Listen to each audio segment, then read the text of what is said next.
Next theorem अपने को if f is bounded function defined on closed interval ab and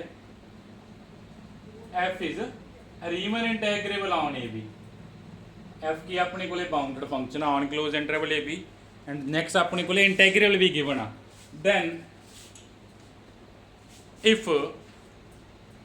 m and capital M are infimum and supremum of function fx on ab then prove करना m times b minus a less than equal to a to b f dx less than equal to m times b minus capital M times b minus आप proof करना की given अपने को function bounded आ and integrable आ on close interval A B function bounded given आ and की given आ इंटेग्रेबल गिवन आ ऑन क्लोज इंटरवल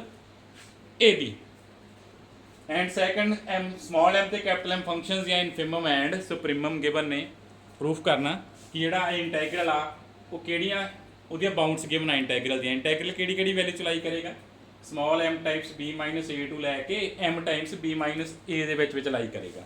ਮੀਨਸ ਆਪਾਂ ਇੱਥੇ ਇੰਟੀਗ੍ਰੇਸ਼ਨ ਦੀ ਐਸਟੀਮੇਸ਼ਨ ਫਾਈਂਡ ਕਰਤੀ ਐਸਟੀਮੇਟ ਫਾਈਂਡ ਕਰਤਾ ਕਿ ਇੰਟੈਗਰਲ ਦੀ ਜੋ ਵੈਲਿਊ ਆ ਥਿਓਰਮ ਕੀ ਕਹਿੰਦੀ ਆ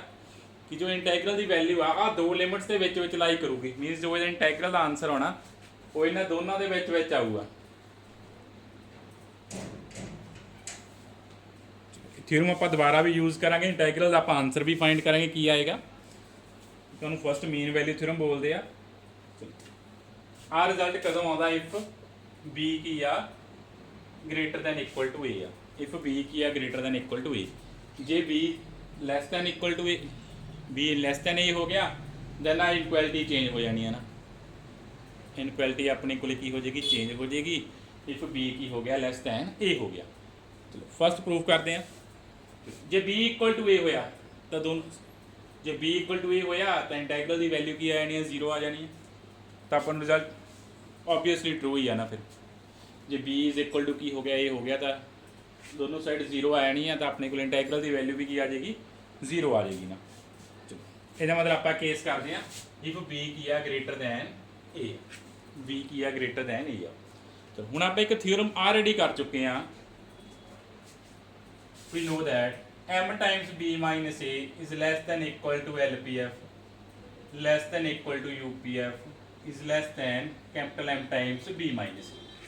आप थ्योरम यूज कर चुके पहला प्रूफ कर चुके हैं ना फर्स्ट थ्योरम से अपने को and we also know that from definition of LPF sorry from definition of lower Riemann integral from definition of lower Riemann integral this is less than lower integral LPF की जो lace हुंदा वा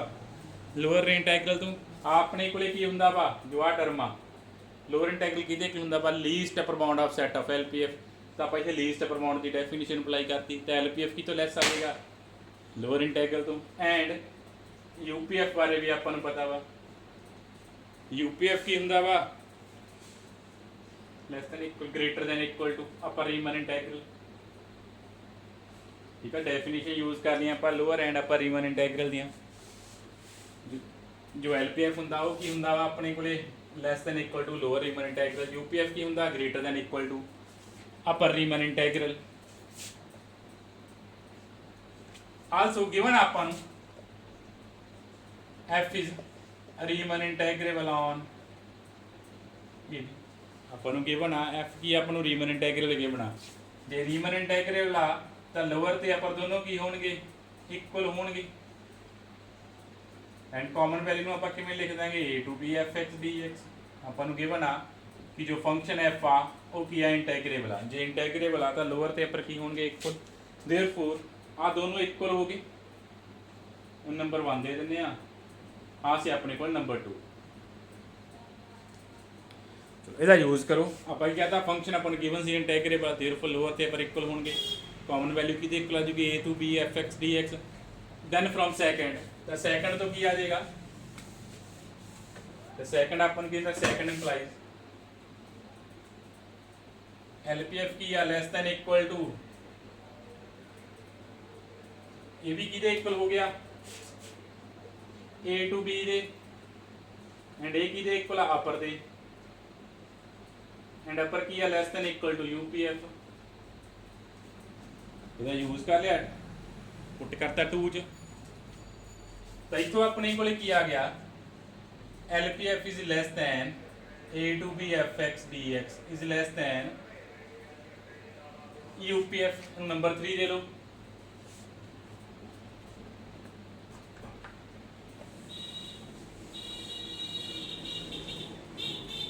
ਹੁਣ 1 ਤੇ 3 ਨੂੰ ਕੰਪੇਅਰ ਕਰ ਲਓ from 1 and 3 ਕੀ ਆ ਗਿਆ ਆਪਣੇ ਕੋਲੇ m times b minus a is less than a to b fx dx ਇਹ ਕੀ ਤੋਂ ਲੈਸ ਸੀ lpf ਤੋਂ lpf ਕੀ ਤੋਂ ਲੈਸ ਆਇਆ a to b fx dx ਤੋਂ a to b fx dx ਕੀ ਤੋਂ ਲੈਸ ਆ upf ਤੋਂ upf next ਕੀ ਤੋਂ ਲੈਸ ਆ m times b minus a m times b minus ਜੇ ਹੁਣ ਨੈਕਸਟ केस कर सकते तुसी जे b की आ lace than A uh J b negative आ तो सारा नैगेटिव कॉमन आ जाएगा a माइनस b बन जाएगा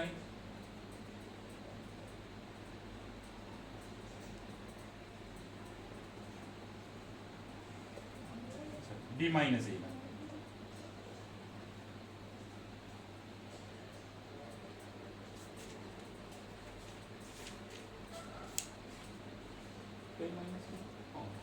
बी की अपने को नैक्सट केस अपने को जे बी लैस दैन ए आ it means A minus B positive आएगा ना ए माइनस बी पॉजिटिव आएगा तो बी माइनस ए की हो गया नैगेटिव हो गया तो अपने को बी माइनस ए ने की हो जाना नैगेटिव हो जाना ना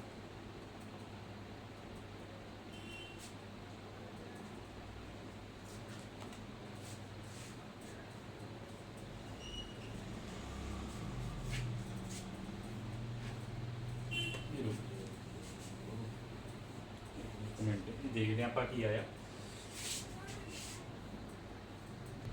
चलो जे बी की हो गया नैगेटिव हो गया दैट इज ए की है ग्रेटर देन बी जिमें आप प्रूफ किया की आ जाएगा सेम सारा इंटरचेंज हो जाएगा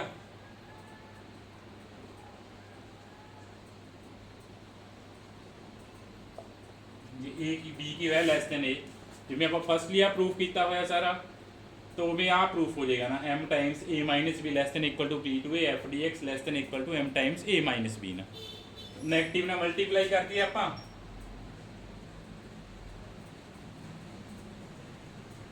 a टू b नू नैगेटिव ना multiply sorry b to a नू नैगेटिव ना सारे नू नैगेटिव ना मल्टीप्लाई कर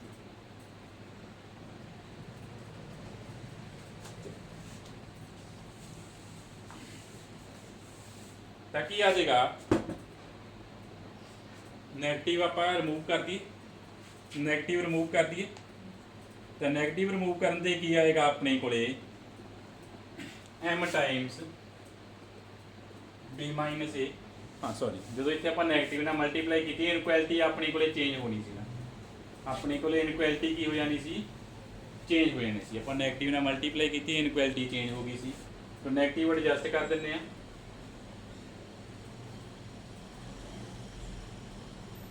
तो अपने को रिजल्ट बन जाना जे ए की आ ग्रेटर दैन बी आ if A is greater than B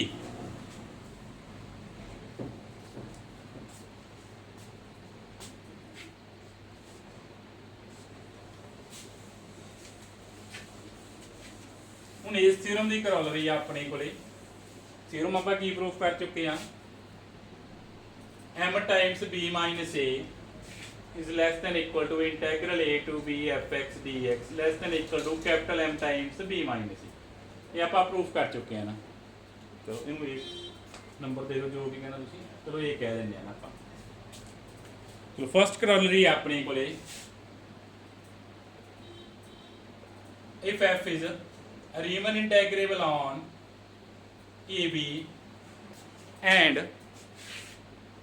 f mod of fx is less than equal to k for every x belongs to a भी ਆਪਾਂ ਨੂੰ ਬਾਉਂਡ ਗਿਵਨ ਹੋਗੀ ਤੇ ਉਹਦਾ ਆਪਾਂ ਨੂੰ ਜੇ ਇੰਟੈਗਰੇਬਲ ਆ ਪੱਕਾ ਹੀ ਪਤਾ ਸੀ ਫੰਕਸ਼ਨ ਕੀ ਹੋਣਾ ਸੀ ਬਾਉਂਡਡ ਤਾਂ ਹੋਣਾ ਹੀ ਹੋਣਾ ਸੀ ਤੇ ਹੁਣ ਉਹਨੇ ਮੈਂਸ਼ਨ ਹੀ ਕਰਤਾ ਕਿ mod of fx ਕੀ ਹੈ less than equal to k ਆ then mod of integral fx dx is less than equal to k times b minus c। तो कहता इंटैगरल का मॉड की आ जाएगा फिर अपने को less than equal to k times b minus a आ जाएगा। तो अपने को इंटैगरल का मॉड की आ जाएगा less than equal to k times b minus a। चलो प्रूफ करते हैं ਆਪਾਂ ਨੂੰ ਗਿਵਨ ਆਪਣੇ ਕੋਲੇ कि mod of fx की आ less than equal to p आ। इट मीनस fx की चलाई कर देगा माइनस k टू लैके k ਦੇ ਵਿੱਚ ਚਲਾਈ ਕਰ ਦੇਗਾ। fx ਆਪਣੇ ਕੋਲ ਕਿਹਦੇ ਚਲਾਈ ਕਰ ਦੇਗਾ माइनस k टू लैके k ਚਲਾਈ ਕਰ ਦੇਗਾ for every x belongs to ab। ਆਪਾਂ ਨੂੰ ਗਿਵਨ ਸੀ ਨਾ ਆਪਾਂ mod ਦੀ ਡੈਫੀਨੇਸ਼ਨ ਅਪਲਾਈ ਕਰਤੀ ਕਿ ਫੰਕਸ਼ਨ ਕੀ ਚਲਾਈ ਕਰ ਦੇਗਾ माइनस k टू लैके k ਦੇ ਵਿੱਚ ਚਲਾਈ ਕਰ ਦੇਗਾ। And also we know that ਆਪਾਂ ਪਹਿਲਾਂ ਹੀ ਕਿਹਾ ਸੀ ਜੋ ਸਮਾਲ m ਤੇ ਕੈਪੀਟਲ m ਆ ਉਹ ਫੰਕਸ਼ਨ ਦੀ ਕੀ ਆ ਇਨਫਿਮਮ ਤੇ ਸੁਪਰੀਮਮ ਆ।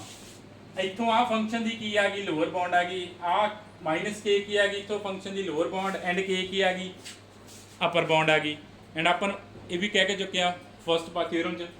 ਕਿ ਸਮਾਲ m ਤੇ ਕੈਪੀਟਲ m ਕੀ ਆ ਫੰਕਸ਼ਨ ਦੀਆਂ ਇਨਫਿਮਮ ਐਂਡ ਸੁਪਰੀਮਮ ਆ। ਤਾਂ ਇੱਥੋਂ ਕੀ ਰਿਜ਼ਲਟ ਆ ਜਾਏਗਾ ਆਪਾਂ ਨੂੰ ਪਤਾ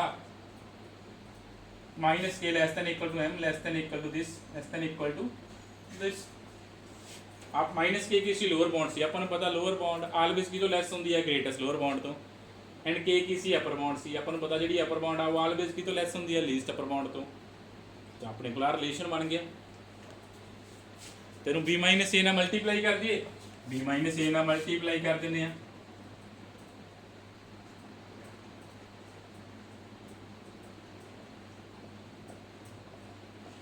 ਹੁਣ ਆ ਥਿਓਰਮ ਕੀ ਕਹਿੰਦੀ ਹੈ ਕਿ ਇਹ ਆ ਵੈਲਿਊ 'ਚ ਇੱਕ ਵੈਲਿਊ ਲਾਈ ਕਰਦੀ ਹੈ। ਕਿਹੜੀ ਵੈਲਿਊ ਲਾਈ ਕਰ ਰਹੀ ਆ ਇਹਨਾਂ 'ਚ ਕੌਣ ਲਾਈ ਕਰ ਰਿਹਾ integral a to b fx d ਲਾਈ ਕਰ ਰਿਹਾ ਵਾ ਯੂਜ਼ ਕਰ ਲਿਆ ਆਪਾਂ ਥਿਓਰਮ ਦਾ। ਤੁਸੀਂ ਇੱਕ ਸਟੈਪ ਹੋਰ ਕਰ ਲਿਓ ਇੱਥੇ ਆ ਇੰਟੈਗਰਲ ਜ਼ਰੂਰ ਲਾਈ ਕਰਾ ਦਿਓ ਫਿਰ ਨੈਕਸਟ ਆ ਸਟੈਪ ਆ ਜਾਊਗਾ। ਮੈਂ ਕੰਬਾਈਨ ਹੀ ਕਰਤੇ ਆ ਦੋਨੋਂ ਸਟੈਪ। ਆ ਸਮਾਲ m ਤੋਂ ਲੈ ਕੇ ਕੈਪੀਟਲ m ਦੇ ਵਿੱਚ ਕਿਹੜੀ ਕੀ ਲਾਈ ਕਰਦਾ ਸੀ integral a to b fx d ਲਾਈ ਕਰ ਰਿਹਾ ਸੀ ਤਾਂ ਉਹ ਲਾਈ ਕਰਾਤਾ ਉਹ ਕੀ ਚਲਾਈ ਕਰਕੇ -k b - a to ਲੈ ਕੇ k b - a ਤੱਕ। ਤਾਂ ਇੱਥੇ ਆਪਾਂ ਦੁਬਾਰਾ ਡੈਫੀਨੇਸ਼ਨ ਅਪਲਾਈ ਕਰ ਦਈਏ ਆ ਜਿਹੜਾ a to b fx dx ਆ ਉਹ ਕੀ ਚਲਾਈ ਕਰ ਰਿਹਾ ਮਾਈਨਸ ਤੋਂ ਲੈ ਕੇ ਪੋਜ਼ਿਟਿਵ ਚਲਾਈ ਕਰ ਰਿਹਾ।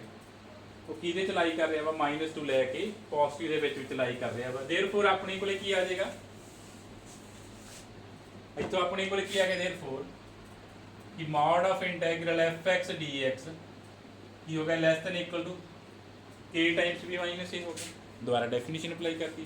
इनू एक्सपेंड करोगे अपने को यही बन जाएगा मॉड की डेफिनेशन अप्लाई करोगे। इतों अपने को आ गया कि mod of integral a to b fx dx की चलाई कर गया ओ सॉरी की तो लैस हो गया mod k times b minus a तो लैस हो गया।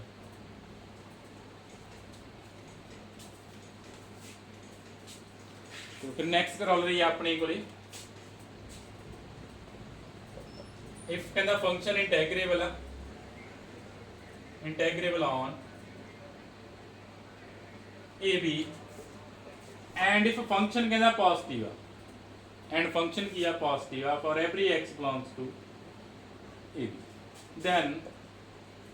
फंक्शन की इंटीग्रेशन भी की होएगी पॉजिटिव होएगी। जो फंक्शन इंटैग्रेबल आ फिर ऑलरेडी अपने को function इंटैग्रेबल uh and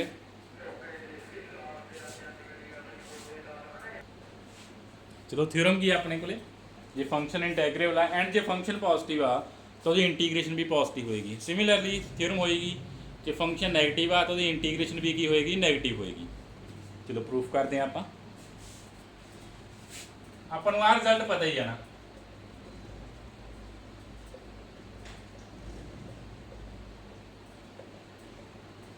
uh result अपन पता ही ऑलरेडी प्रूफ कर चुके हैं अपन। नाउ अपन गिवन किया f of x किया positive for every x belongs to A B. f of x किया positive for every x belongs to A B. जो फंक्शन पॉजिटिव आ इट मीन्स जी इनफिमम भी की होएगी पॉजिटिव होएगी। जो अपने को फंक्शन पॉजिटिव आ तो इनफिमम भी की होएगी पॉजिटिव होएगी। सिमिलरली सुप्रीमम भी की होएगी पॉजिटिव होएगी ना। ਤਾਂ ਇਨਫਿਮਮ ਆਪਣੇ ਕੋਲੇ ਕੀ ਹੋਏਗੀ, ਪੋਜ਼ਿਟਿਵ ਹੋਏਗੀ। ਜੇ ਫੰਕਸ਼ਨ ਆਪਣੇ ਕੋਲੇ ਕੀ ਆ, ਪੋਜ਼ਿਟਿਵ ਆ, ਤਾਂ ਆਪਣੇ ਕੋਲੇ ਸਮਾਲ m ਕੀ ਹੋਏਗਾ, ਪੋਜ਼ਿਟਿਵ ਹੋਏਗਾ। ਜੇ ਸਮਾਲ m ਪੋਜ਼ਿਟਿਵ ਆ ਆਪਣੇ ਕੋਲੇ, it means m times b minus a ਕੀ ਹੋ ਗਿਆ, ਪੋਜ਼ਿਟਿਵ ਹੋ ਗਿਆ। ਤਾਂ ਆਪਣੇ ਕੋਲੇ m times b minus a ਕੀ ਹੋ ਗਿਆ, ਪੋਜ਼ਿਟਿਵ ਹੋ ਗਿਆ। ਇੱਥੋਂ ਆਪਣੇ ਨੂੰ ਪਤਾ ਵਾ ਕਿ ਆ ਇੰਟੈਗਰਲ ਕੀ ਤੋਂ ਗ੍ਰੇਟਰ ਹੁੰਦਾ ਵਾ, ਆ ਇੰਟੈਗਰਲ ਕੀ ਤੋਂ ਗ੍ਰੇਟਰ ਆ, m times b minus a ਤੋਂ, and m times b minus a ਕੀ ਤੋਂ ਗ੍ਰੇਟਰ ਆ, 0 ਤੋਂ। ਤੇ ਇੱਥੋਂ ਆਪਣੇ ਕੋਲ ਕੀ ਪ੍ਰੂਫ ਹੋ ਗਿਆ ਕਿ integral a to b fx dx ਕੀ ਹੋਏਗਾ, ਪੋਜ਼ਿਟਿਵ ਹੋਏਗਾ, ਬਿਕੋਜ਼ ਆ ਇੰਟੈਗਰਲ ਕੀ ਤੋਂ ਗ੍ਰੇਟਰ ਆ, m times b minus a ਤੋਂ ਗ੍ਰੇਟਰ ਆ। ਠੀਕ ਹੈ, ਇੱਥੇ ਪ੍ਰੂਫ ਹੋਣਾ ਸੀ। ਇਹ ਪ੍ਰੂਫ ਕਿਵੇਂ ਹੋਇਆ ਕਿ ਇਹ ਫੰਕਸ਼ਨ ਪੋਜ਼ਿਟਿਵ ਆ, ਉਹਦੀ ਇਨਫਿਮਮ ਵੀ ਪੋਜ਼ਿਟਿਵ ਹੋਏਗੀ। ਜੇ ਇਨਫਿਮਮ ਪੋਜ਼ਿਟਿਵ ਆ ਤਾਂ m times b minus a positive ਹੋ ਗਿਆ। ਜੇ m time b minus a positive ਆ, ਇੱਥੇ ਅਪਲਾਈ ਕੀਤਾ, ਇੰਟੈਗਰਲ ਕੀ ਹੋ ਗਿਆ, ਪੋਜ਼ਿਟਿਵ ਹੋ ਗਿਆ। ਇੰਟੈਗਰਲ ਕੀ ਹੋ ਗਿਆ ਆਪਣੇ ਕੋਲੇ, ਪੋਜ਼ਿਟਿਵ ਹੋ ਗਿਆ। ਇੱਕ ਕਰੋਲਰੀ ਤੁਸੀਂ ਕਰ ਲੈਣੀ ਆ। ਥਰਡ,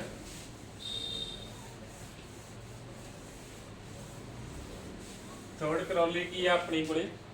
ਕਿ ਜੇ ਆਹ ਰਿਲੇਸ਼ਨ ਚੱਲਦਾ ਪਿਆ f ਕੀ ਤੋਂ ਲੈਸ ਆ g ਤੋਂ, ਤਾਂ ਆਪਣੇ ਕੋਲੇ f ਦਾ ਇੰਟੈਗਰਲ ਵੀ ਕੀ ਤੋਂ ਲੈਸ ਹੋਏਗਾ, g ਦੇ ਇੰਟੈਗਰਲ ਤੋਂ ਲੈਸ ਹੋਏਗਾ। ਉਹਨੇ ਪ੍ਰੂਫ ਕਰ ਲਿਓ ਇੱਥੋਂ g ਮਾਈਨਸ f ਪੋਜ਼ਿਟਿਵ ਆ ਜਾਏਗਾ, g ਮਾਈਨਸ f ਦਾ function g minus f positive ਦਾ ਇੰਟੈਗਰਲ ਵੀ ਪੋਜ਼ਿਟਿਵ ਹੋਏਗਾ। ਉੱਥੋਂ ਆਪਣੇ ਕੋਲ ਆ ਪ੍ਰੂਫ ਹੋ ਜਾਏਗਾ। ਇਹ ਕਰੋਲਰੀ ਤੁਸੀਂ ਕਰ ਲੈਣੀ ਹੈ। ਆਪਾਂ ਨੈਕਸਟ ਥਿਓਰਮ ਕਰਦੇ ਹਾਂ। ਥਿਓਰਮ ਆਪਣੇ ਕੋਲੇ if f is bounded and integrable on AB, if function f is bounded and integrable on AB, then mod f is also integrable on AB। ਇਹ ਫੰਕਸ਼ਨ ਇੰਟੈਗਰੇਬਲ ਆ ਤਾਂ ਫੰਕਸ਼ਨ ਦਾ ਮੋਡ ਵੀ ਕੀ ਹੋਏਗਾ, ਇੰਟੈਗਰੇਬਲ ਹੋਏਗਾ। and further and moreover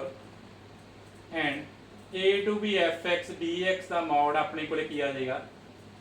less than equal to a to b mod of f dx। and also next ਹੋਰ ਕੀ proof ਕਰਾਉਣਾ ਕਿ ਜੇ ਆਪਾਂ ਇੰਟੈਗਰਲ ਦਾ ਮੋਡ ਫਾਈਂਡ ਕਰਾਂਗੇ ਉਹ ਕੀ ਹੋ ਜਾਏਗਾ, less than equal to integral of mod of f dx। ਆਪਾਂ ਯੂਜ਼ ਵੀ ਕੀਤਾ ਇਹ ਰਿਜ਼ਲਟ ਕਾਫੀ ਕਰੀ। ਹੁਣ ਇੱਥੇ ਪ੍ਰੂਫ ਆ ਗਿਆ ਆਪਣੇ ਕੋਲੇ ਕਿ ਜੋ ਇੰਟੈਗਰਲ ਦਾ, ਜੇ ਆਪਾਂ ਇੰਟੈਗਰਲ ਦਾ ਮੋਡ ਫਾਈਂਡ ਕਰਾਂਗੇ ਉਹ ਕੀ ਹੁੰਦਾ, less than equal to integral mod of F DX. Theorem ਕੀ ਆਪਣੇ ਕੋਲੇ, ਜੇ ਫੰਕਸ਼ਨ ਬਾਉਂਡਡ ਤੇ ਇੰਟੈਗਰੇਬਲ ਆ ਤਾਂ ਉਹਦਾ ਮੋਡ ਐਫ ਵੀ ਕੀ ਹੋਏਗਾ, ਇੰਟੈਗਰੇਬਲ ਹੋਏਗਾ। ਬਟ ਇਹਦਾ ਕਨਵਰਸ ਟਰੂ ਨਹੀਂ ਹੈਗਾ, ਕਨਵਰਸ ਵੀ ਕਰਾਂਗੇ ਆਪਾਂ। ਇਹ ਥਿਓਰਮ ਕਹਿੰਦੇ ਜੇ ਫੰਕਸ਼ਨ ਬਾਉਂਡਡ ਆ ਤਾਂ ਉਹਦਾ ਮੋਡੂਲਸ ਵੀ ਕੀ ਹੋਏਗਾ, ਇੰਟੈਗਰੇਬਲ ਹੋਏਗਾ। ਜੇ ਫੰਕਸ਼ਨ ਕੀ ਹੈ, ਇੰਟੈਗਰੇਬਲ ਆ ਤਾਂ ਉਹਦਾ ਮੋਡੂਲਸ ਵੀ ਕੀ ਹੋਏਗਾ, ਇੰਟੈਗਰੇਬਲ ਹੋਏਗਾ। ਬਟ ਇਹਦਾ ਕਨਵਰਸ ਟਰੂ ਨਹੀਂ ਹੈਗਾ ਕਿ ਜੇ ਮੋਡ ਐਫ ਇੰਟੈਗਰੇਬਲ ਆ ਜ਼ਰੂਰੀ ਨਹੀਂ ਫੰਕਸ਼ਨ ਕੀ ਹੋਵੇ, ਇੰਟੈਗਰੇਬਲ ਹੋਵੇ। ਪ੍ਰੂਫ ਕਰਦੇ ਹਾਂ ਆਪਾਂ। ਫੰਕਸ਼ਨ ਆਪਾਂ ਨੂੰ ਕੀ ਗਿਵਨ ਆ, ਕੈਪੀਟਲ ਐਫ ਕੀ ਗਿਵਨ ਆ, ਸੌਰੀ ਫੰਕਸ਼ਨ ਆਪਾਂ ਨੂੰ ਕੀ ਗਿਵਨ ਆ, ਬਾਉਂਡਡ ਗਿਵਨ ਆ। ਚਲੋ ਜੇ ਬਾਉਂਡਡ ਆ ਤਾਂ ਬਾਉਂਡਡ ਦੀ ਡੈਫੀਨੇਸ਼ਨ ਅਪਲਾਈ ਕਰ ਦਿੰਦੇ ਆ। ਆਪਾਂ ਨੂੰ ਗਿਵਨ ਆ F is bounded on AB, therefore there exists a positive real number, there exists a k such that mod of fx is less than or equal to k for every x belongs to AB। there exists a positive real number, a positive लिख लो, there exists a positive real number such that mod of fx is less than or equal to k। bounded the definition apply करती। ਤੈਨੂੰ ਇਸ ਤਰ੍ਹਾਂ ਲਿਖ ਸਕਦੇ ਹਾਂ mode of F ਹੈ, ਕੋਈ ਪ੍ਰੋਬਲਮ ਨਹੀਂ। ਇਹਦਾ ਮਤਲਬ ਮੋਡ ਐਫ ਵੀ ਕੀ ਹੋ ਗਿਆ, ਬਾਉਂਡਡ ਹੋ ਗਿਆ on A B. F X ਦਾ ਮੋਡ ਸੀ ਤਾਂ ਇੱਥੇ ਆਪਣੇ ਕੋਲ ਕੀ ਹੋ ਗਿਆ, mod of F apply on X. ਇੱਥੋਂ ਆਪਣੇ ਕੋਲ ਮੋਡ ਐਫ ਕੀ ਹੋ ਗਿਆ, ਬਾਉਂਡਡ ਹੋ ਗਿਆ। ਚਲੋ ਫਸਟ ਕੰਡੀਸ਼ਨ ਦਾ ਹੋਗੀ, ਸ਼ੋ ਕਰਾਉਣਾ ਆਪਾਂ ਮੋਡ ਐਫ ਕੀ ਹੋਵੇ, ਇੰਟੈਗਰੇਬਲ ਹੋਵੇ। ਸਭ ਤੋਂ ਪਹਿਲਾਂ ਆਪਾਂ ਸ਼ੋਅ ਕਰਾਤਾ ਮੋਡ ਐਫ ਕੀ ਆ, ਬਾਉਂਡਡ ਆ। ਸਭ ਤੋਂ ਪਹਿਲਾਂ ਆਪਾਂ ਸ਼ੋਅ ਕਰਾਤਾ ਮੋਡ ਐਫ ਕੀ ਆ, ਬਾਉਂਡਡ ਆ। ਨੈਕਸਟ ਆਪਾਂ ਸ਼ੋਅ ਕਰਾਉਂਦੇ ਆ ਕਿ ਜੋ ਮੋਡ ਐਫ ਆ ਉਹ ਆਪਣੇ ਕੋਲੇ ਕੀ ਆ, ਇੰਟੈਗਰੇਬਲ ਆ।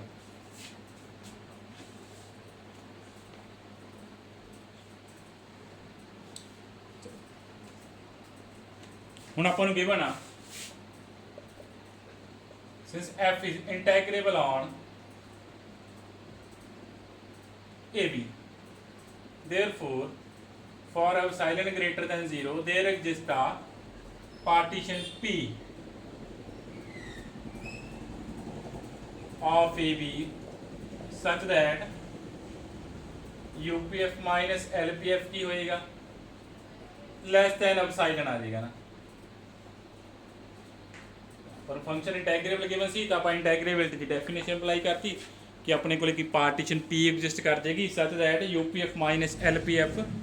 द डिफरेंस की आ जाएगा लेस देन एप्सिलॉन आ जाएगा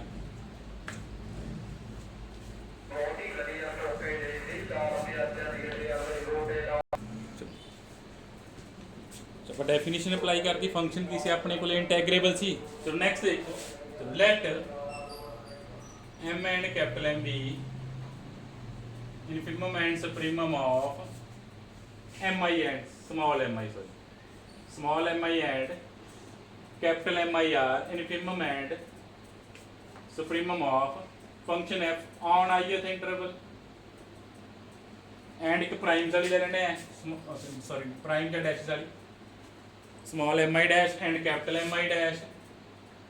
be infimum and supremum of mod f on ith interval ना ठीक है विदाउट डैश वाली अपने को f दियां ने जे डैशेस वाली की जी आप infimum ते supremum चूज कर दियां mod f दियां now for every x belongs to ith x y belongs to ith interval ਆਪਾਂ दो पॉइंट चूज किए ith इंटरवल चों वी हैव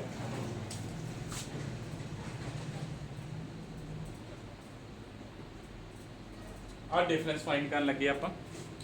चलो किहदे इक्वल आ जाएगा fx दा मॉड माइनस fy दे मॉड दा मॉड fx दा मॉड माइनस fy दा मॉड दा मॉड हुण अपने कोल थ्योरम ही हुंदी आ mod a minus mod b ਦਾ mod ਕੀ ਹੁੰਦਾ less than equal to mod a minus mod b ਉਹ ਸੌਰੀ a ਮਾਈਨਸ b ਦਾ mod ਨਾ ਆਪਣੇ ਕੋਲ ਥਿਓਰਮ ਹੀ ਹੁੰਦੀ ਆ ਵਾਲੀ ਥਿਓਰਮ ਯੂਜ਼ ਕਰ ਲਈ ਆਪਾਂ ਕੰਸੀਡਰ ਕੀਤਾ ਦੋ ਪੁਆਇੰਟ ਚੂਜ਼ ਕੀਤੇ ਚਲੋ mod of f minus mod of y the mod ਬਣ ਗਿਆ ਸੀ ਆਪਣੇ ਕੋਲੇ ਹੁਣ ਆਪਾਂ ਨੂੰ ਥਿਓਰਮ ਆ ਕਿ mod a minus mod b ਦਾ ਹੋਲ mod ਕੀ ਤੋਂ ਲੈਸ ਹੁੰਦਾ ਵਾ mod of a minus b तो लैस होंगे इट मीन अपने को की आ गया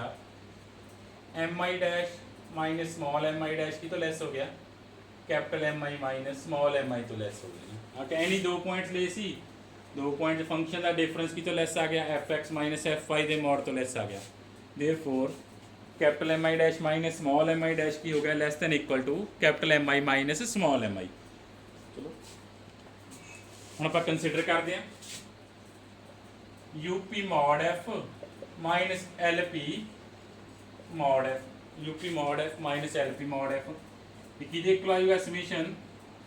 mi dash minus small mi dash into delta i and आप हुणी प्रूफ कर चुके हैं कि डैशेस वाली mi's की तो लैस आ अपन पता की तो लैस आ ये लैस दैन इक्वल टू आ mi minus small mi delta I की तो लैस आ capital mi minus small mi delta I इतों अपने को की पता लग गया UP mod f minus LP mod f less than equal to यदि वैल्यू पुट करती है आ क्या समीशन है capital mi dash minus summation small mi dash ये की बन गया UPF माइनस LPF ही बन गया है ये अपन पता की तो लैस आ अब साइलन तो अपने को की आ गया UP mod f minus LP mod f की तो लैस हो गया एप्सिलॉन तो लैस हो गया आप प्रूफ करता इट मीन्स mod f भी की हो गया इंटेग्रेबल ऑन AB हो गया f की डेफिनेशन यूज कर ली f इंटेग्रेबल सी ਤਾਂ ਕੀ ਹੋਣਾ ਸੀ UPF माइनस LPF की तो लैस सी एप्सिलॉन तो ਇਹਦੀ वैल्यू पुट की है UPF माइनस LPF आ डैश वालियां तो लैस सी अपन पता कैपिटल mi डैश की दे कोल समीशन की बनता वा UPF बनता स्मॉल mi डैश डेल्टा की बनता वा LPF बनता दी वैल्यू पुट की एंड एप्सिलॉन तो लैस आ बिकॉज फंक्शन की गिवन अपन integrable given therefore mod f की हो गया इंटेग्रेबल हो गया mod f भी की हो गया इंटेग्रेबल हो गया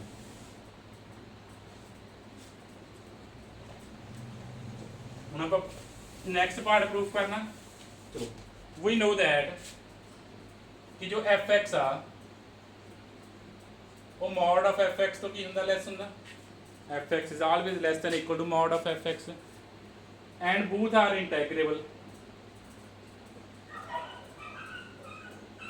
ਆਪਾਂ प्रूफ कराता आपका गिवन ही सी मॉड एफ आप प्रूफ कराता इंटैग्रेबल आ। चलो इट मीनस की आ जाएगा एफ एक्स का इंटैग्रल की तो लैस हो जाएगा A to B mod of F x D x. जी थोड़ी क्रॉलरी प्रूफ करने लिए क्या क्रॉलरी आप यूज़ कर लिया कि जे एफ की तो लैस आ जी तो लैस आ तो इंटैग्रल ऑफ एफ बी की तो लैस होएगा जी तो लैस होएगा। एक अपने को part uh.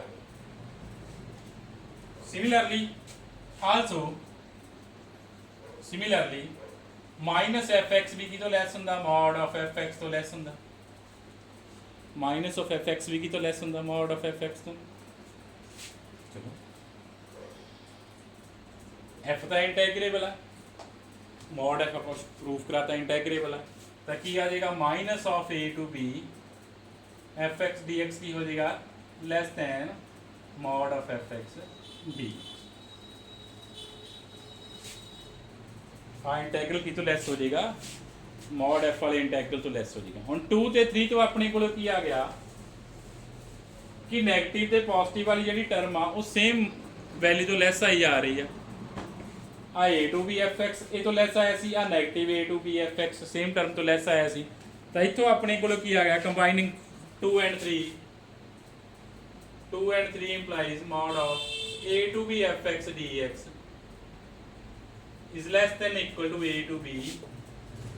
mod of f x dx। आ सेम वैल्यू तो लैस आ रही है आ दो वैल्यूज ने a to b f x dx ना एक पॉजिटिव एक नैगेटिव दोनों सेम वैल्यू तो लैस आ रही हैं तो उन्होंने मॉड भी सेम वैल्यू तो की होएगा लैस होएगा मतलब मॉड भी की होएगा सेम वैल्यू तो लैस होएगा। तो अपने को प्रूफ हो गया कि integral a to B F x D x का होल मॉड की तो लैस होएगा integral mod of F x D x तो। एंड इस थ्योरम का कन्वर्स ट्रू नहीं हैगा converse of this theorem not true जिहदा कन्वर्स पार्ट करिए converse is not true means जे मॉड एफ की है इंटैग्रेबल आ इट डज नॉट एम्प्लाई कि एफ की होगा इंटैग्रेबल होगा। ठीक है जी मॉड एफ इंटैग्रेबल आप ये नहीं कह सकते एफ इंटैग्रेबल आ या नहीं it does not imply f is integrable हो भी सकता नहीं भी हो सकता। थ्योरम कही सी थ्योरम कहते जे फंक्शन इंटैग्रेबल आ तो मॉड एफ पक्का ही इंटैग्रेबल होगा। कन्वर्स की है कि मॉड एफ इंटैग्रेबल आ तो एफ का आपको नहीं पता इंटैग्रेबल होवे या ना हो कन्वर्स ट्रू नहीं हैगा वो एग्जाम्पल अपने को ऑलरेडी कर चुके हैं आप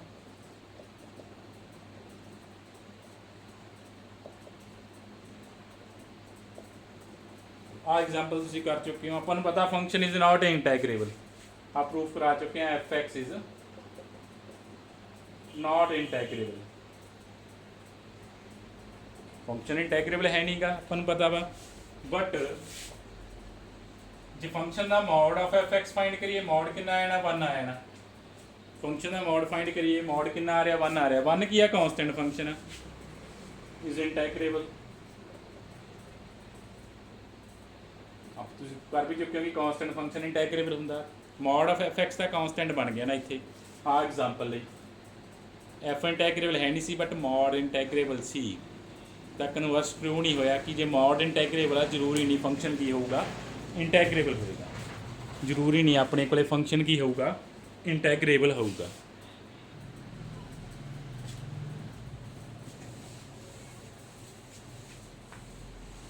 नेक्स्ट आप एक थ्योरम करते हैं जी fundamental theorem of integral calculus. Next अपने को fundamental theorem of integral calculus statement अपने को थ्योरम कह दिया let F B a bounded real valued function f B a bounded real valued function define on close interval A B and f is integrable Riemann integrable on close interval A b f अपने को एक bounded real valued function आ and function integrable भी आ भी अपन एक Riemann integrable function देता on close interval A B let F B आ फंक्शन सच दैट एक नवा फंक्शन डिफाइन किया capital F let capital F B आ function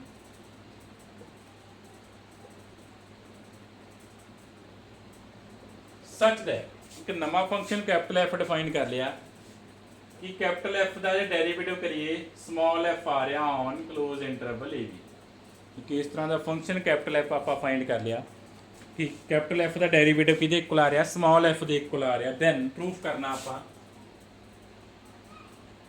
A to B F x D x कि इक्वल होगा f of b minus f of a f of b minus f of a small f आप कि लिखे f derivative दे capital F derivative दे जो integration करोगे की आना upper limit minus lower limit theorem है बस यूज करते आ रहे हो आप इंटीग्रेशन की फंक्शन च आप अपर लिमिट पुट कर देनी है माइनस लोअर लिमिट वही थ्योरम अपने को इनू की बोलते हैं fundamental theorem of integral calculus बोलते हैं आ एफ की वैल्यू कितनी है कैपिटल एफ डेरीवेटिव है ना चलो हम प्रूफ करते हैं आप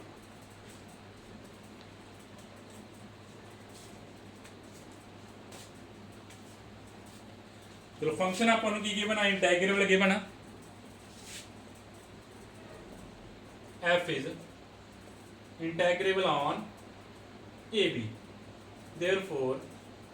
for epsilon greater than 0 there exists a partition P तो एक पार्टीशन एग्जिस्ट कर देगी with norm of partition less than delta partition exist कर देगी such that limit norm approaches to 0 SPF की इक्वल हो जाएगा integral a to B F x D x जी मर्जी डेफिनेशन यूज कर लो आप डेफिनेशन यूज कर ली तो कि इक्वल हो जाएगा integral f x D x के equal limit norm approaches to 0 S P F and S P F आपको पता कि इक्वल होंगे वा summation f of t i delta i where ti is any point from the ith interval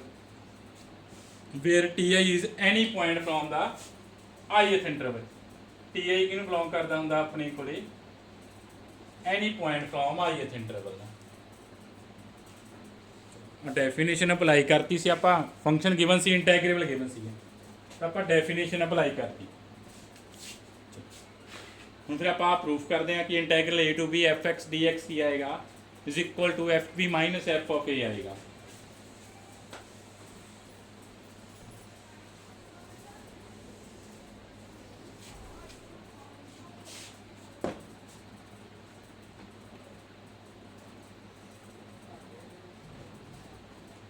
चलो हुण आपां नूं गिवन आ गिवन की आ अपने कोले एक फंक्शन एफ गिवन है ना फंक्शन एफ गिवन है एंड फंक्शन का डेरीवेटिव गिवन आ कि फंक्शन का डेरीवेटिव किहदे इक्वल आ स्मॉल एफ दे इक्वल आ एक फंक्शन आप कैपिटल एफ डिफाइन किया होया किवें डिफाइन है कि फंक्शन एफ का जो कैपिटल एफ का डेरीवेटिव किहदे इक्वल आ एफ दे इक्वल गिवन आ इत्थों की आ गया कि जिहड़ा कैपिटल एफ की आ डिफरेंशिएबल ऑन ए बी जिहदा डेरीवेटिव गिवन है तो फंक्शन कैपिटल एफ की आ डिफरेंशिएबल आ इट मीनस कैपिटल एफ की डिफरेंशिएबल फंक्शन गिवन आपां नूं क्योंकि डेरीवेटिव डिफाइन आ डेरीवेटिव किहदे इक्वल अपने कोले स्मॉल एफ दे इक्वल इहदा मतलब जिहड़ा फंक्शन एफ आपां नूं गिवन सी ओह आपां नूं डिफरेंशिएबल फंक्शन गिवन सी आपां नूं की गिवन सी डिफरेंशिएबल फंक्शन गिवन सी जे ए बी इंटरवल से डिफरेंशिएबल आ इहदा मतलब एफ इज डिफरेंशिएबल पक्का ही होगा ऑन ए बी जे सब पार्ट से भी डिफरेंशिएबल होगा कैपिटल एफ ए बी जे डिफरेंशिएबल हो गया ਇਹਦਾ मतलब जे ए बी ਨੂੰ ਆਪਾਂ ਫਰਦਰ ਡਿਵਾਈਡ ਕੀਤਾ ਹੋਇਆ ਜਿਹੜੇ ਆ ਸਬ ਪਾਰਟਸ ਆਏ ਸਾਰੇ ਸਬ ਇੰਟਰਵਲ ਆਇਆ ਉਹਨਾਂ ਤੇ ਵੀ ਫੰਕਸ਼ਨ ਐਫ ਕੀ ਹੋਏਗਾ ਡਿਫਰੈਂਸ਼ੀਏਬਲ ਹੋਏਗਾ ਉਹਨਾਂ ਤੇ ਵੀ ਕੀ ਹੋਏਗਾ ਡਿਫਰੈਂਸ਼ੀਏਬਲ ਹੋਏਗਾ ਤਾਂ ਫਿਰ ਆਪਾਂ ਲੈਗਰੈਂਜ ਜੇ ਫੰਕਸ਼ਨ ਆਪਣੇ ਕੋਲ ਡਿਫਰੈਂਸ਼ੀਏਬਲ ਮਿਲ ਗਿਆ ਤਾਂ ਆਪਾਂ ਲੈਗਰੈਂਜਸ ਮੀਨ ਵੈਲਿਊ ਥਿਊਰਮ ਅਪਲਾਈ ਕਰ ਦਈਏ। Then by ਲੈਗਰੈਂਜਸ mean value theorem.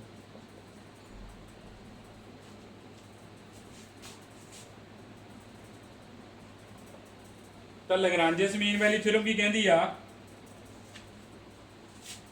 f of xi minus f of xi minus 1 divided by xi minus is equal to f dash ti। ਇਹ ਫਿਰ ਲੈਗਰੈਂਜਸ ਮੀਨ ਵੈਲਿਊ ਥਿਊਰਮ ਦੀ ਸਟੇਟਮੈਂਟ ਕੀ ਹੈ ਕਿ ਫੰਕਸ਼ਨ ਡਿਫਰੈਂਸ਼ੀਏਬਲ ਹੋਣਾ ਚਾਹੀਦਾ। ਡਿਫਰੈਂਸ਼ੀਏਬਲ ਆ ਤਾਂ ਪੱਕਾ ਹੀ ਕੀ ਹੋ ਗਿਆ, ਕੰਟੀਨਿਊਸ ਵੀ ਹੋ ਗਿਆ ਆਪਣੇ ਕੋਲੇ। ਫੰਕਸ਼ਨ ਜੇ ਡਿਫਰੈਂਸ਼ੀਏਬਲ ਆ ਤਾਂ ਆਪਣੇ ਕੋਲੇ ਕੀ ਹੋ ਗਿਆ, ਕੰਟੀਨਿਊਸ ਵੀ ਹੋ ਗਿਆ, ਕੰਡੀਸ਼ਨ ਸੈਟੀਸਫਾਈ ਕਰ ਗਿਆ ਲੈਗਰੈਂਜਸ ਮੀਨ ਵੈਲਿਊ ਥਿਊਰਮ ਦੀਆਂ ਨਾ। ਫੰਕਸ਼ਨ ਡਿਫਰੈਂਸ਼ੀਏਬਲ ਸੀ, ਕੰਟੀਨਿਊਸ ਵੀ ਹੋਣੇ ਸੀ, ਇਹਦਾ ਮਤਲਬ ਲੈਗਰੈਂਜਸ ਮੀਨ ਵੈਲਿਊ ਥਿਊਰਮ ਦੀਆਂ ਆਪਣੇ ਕੋਲੇ ਕੰਡੀਸ਼ਨ ਸੈਟੀਸਫਾਈ ਆ। ਤਾਂ ਫਿਰ ਲੈਗਰੈਂਜਸ ਮੀਨ ਵੈਲਿਊ ਥਿਊਰਮ ਕਹਿੰਦੀ ਆ ਜਿਹਦੀਆਂ ਕੰਡੀਸ਼ਨ ਸੈਟੀਸਫਾਈ ਹੋ ਰਹੀਆਂ ਨੇ ਤਾਂ ਕੋਈ ਨਾ ਕੋਈ ਪੁਆਇੰਟ ਜ਼ਰੂਰ ਐਗਜ਼ਿਸਟ ਕਰੂਗਾ ਫਰੋਮ ਇੰਟਰਵਲ। ਤਾਂ ਆਪਣੇ ਕੋਲ ਟੀ ਆਈ ਪੁਆਇੰਟ ਐਗਜ਼ਿਸਟ ਕਰ ਗਿਆ ਇੰਟਰਵਲ ਚੋਂ, such that f dash ti ਕਿਹਦੇ ਇਕੁਅਲ ਆ ਜਾਊਗਾ, f of xi minus f of xi minus 1 divided by xi minus xi minus 1 ਆਪਾਂ ਲੈਗਰੈਂਜਸ ਮੀਨ ਵੈਲਿਊ ਥਿਊਰਮ ਅਪਲਾਈ ਕਰਤੀ ਇੱਥੇ ਕਿਹੜੇ ਇੰਟਰਵਲ ਤੇ, ith ਇੰਟਰਵਲ ਤੇ, ਬਿਕੋਜ਼ f ਕੀ ਹੋ ਗਿਆ ਸੀ, ਡਿਫਰੈਂਸ਼ੀਅਲ ਹੋ ਗਿਆ ਸੀ ith ਇੰਟਰਵਲ ਦੇ ਨਾਲ। ਤਾਂ ਉਹ ਕੰਡੀਸ਼ਨ ਸੈਟੀਸਫਾਈ ਕਰ ਗਿਆ ਲੈਗਰੈਂਜਸ ਮੀਨ ਵੈਲਿਊ ਥਿਊਰਮ ਦੀਆਂ ਤੇ ਆਪਾਂ ਥਿਊਰਮ ਅਪਲਾਈ ਕਰਤੀ। ਤਾਂ ਇੱਥੋਂ ਆਪਣੇ ਕੋਲੇ ਕੀ ਆ ਗਿਆ, f of xi minus this ਆਪਾਂ ਨੂੰ ਪਤਾ f ਡੈਰੀਵੇਟਿਵ ਕਿਹਦੇ ਇਕੁਅਲ ਆ, ਸਮਾਲ f ਦੇ ਇਕੁਅਲ ਆ ਨਾ।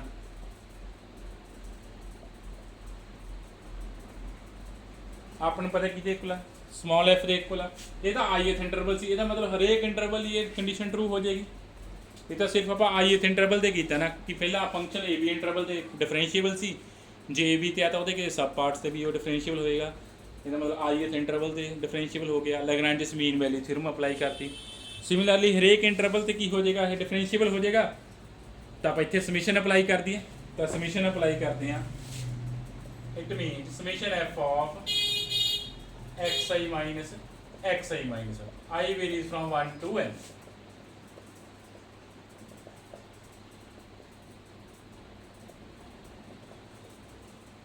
ਆ ਸਮੀਸ਼ਨ ਅਪਲਾਈ ਕਰਤਾ ਆਪਾਂ। ਹੁਣ ਆ ਸਮੀਸ਼ਨ ਐਕਸਪੈਂਡ ਕਰ ਦੂੰ, ਸਮੀਸ਼ਨ ਐਕਸਪੈਂਡ ਕਰਦੇ ਹਾਂ f of x1 minus x0 x2 minus x1 up to so on xn minus xn minus 1 is equal to f of ti xi minus 1 ਇਹ ਕਿਹਦੇ ਇਕੁਅਲ ਆ, ਅਜੇ ਆਪਾਂ ਲਿਮਿਟ ਨਹੀਂ ਨਾ ਅਪਲਾਈ ਕੀਤੀ। आप सॉल्व कर लिया समीशन राइट, लेफ्ट साइड से समीशन वेरी कराता। तो देखो 1 बाय 1 अल्टरनेटिंग टर्म कैंसिल हो जाएंगियां, x1 वाली टर्म कैंसिल हो जाएगी, x2 वाली, x3 वाली up to so on xn minus 1 वाली। ओनली की बचना अपने कोले, एक f of xn बचना, एक किहड़ा बचना x नॉट बचना। f of xn कितना हुंदा अपने कोले, f of b xn दी वैल्यू b आ, xn दी वैल्यू पुट करती, x नॉट दी वैल्यू कितनी है, a वैल्यू पुट करती आपां। समीशन f of ti ਇਹਨੂੰ ਮੈਂ ਡੈਲਟਾ i ਲਿਖਦਾ। ਹੁਣ ਦੋਨੋਂ ਸਾਈਡ ਆਪਾਂ ਲਿਮਿਟ ਅਪਲਾਈ ਕਰ ਦਈਏ, norm approaches to 0, it means limit norm approaches to 0।